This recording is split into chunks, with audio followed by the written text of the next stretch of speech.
5 février 2016, plusieurs questions vous ont été posées à propos du budget 2016, auxquelles vous avez répondu soit de façon incomplète, soit pas du tout. Nous sollicitons donc à nouveau des réponses précises au point suivant. Un poste charge de personnel indique des sommes de 6 237 000 € en 2015 et 6 221 000 € en 2016, c'est-à-dire une baisse en valeur absolue, alors que l'annexe du personnel fait état de 147 personnes en 2016 et 143 en 2015. Comment est-ce possible, puisqu'en commission des finances, Madame la DGS avait indiqué que l'augmentation mécanique serait de 3,5%.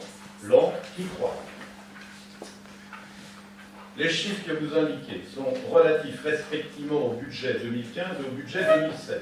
Or, le réalisé 2015 s'est élevé à 5 997 858, soit inférieur au budgété. La masse salariale budgétée en 2016 l'a été sur la base du réalisé 2015 et non du budgété 2015, afin de mieux cerner la réalité. Il y a donc bien une augmentation de 3,7% budgété sur 2016 par rapport au réalisé 2015.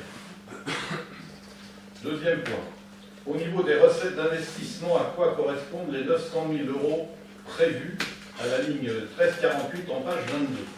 On retrouve cette même somme en page 27 en subvention d'investissement au titre de l'enseignement. S'agit-il d'une subvention de qui, de quoi? Alors je suis un peu surpris de votre question parce que ça concerne le bois d'Auteuil et c'est vous-même qui avez signé en février 2014 une convention, dite convention PUC, convention qui prévoit une participation des constructeurs de 900 000 € sur 2016 pour le groupe scolaire du bois d'Auteuil.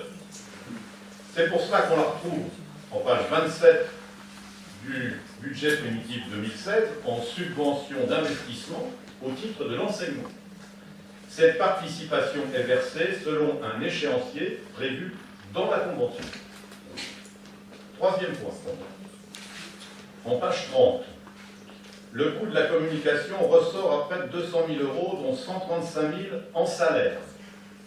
Nous avons besoin d'une vraie explication alors qu'il y a une responsable de moins et l'arrivée d'une jeune personne. Y aurait-il une forte augmentation de prestations externes? Alors, déjà, il ne faut pas mélanger les frais personnels et les charges à caractère général. Dans le budget 2016, il est prévu 135 000 € de frais de personnel et 57 000 € de charges à caractère général. En ce qui concerne la partie charge à caractère général, nous avons inscrit le chiffre du réalisé 2015 au budget 2016. En ce qui concerne la partie salaire, nous avons également repris le réalisé 2015, n'ayant pas, à l'époque où le budget a été voté, d'éléments plus précis à inscrire. Or, 2015 a été une année dans laquelle il y a eu quelques doublons qui ont un peu gonflé la masse salariale.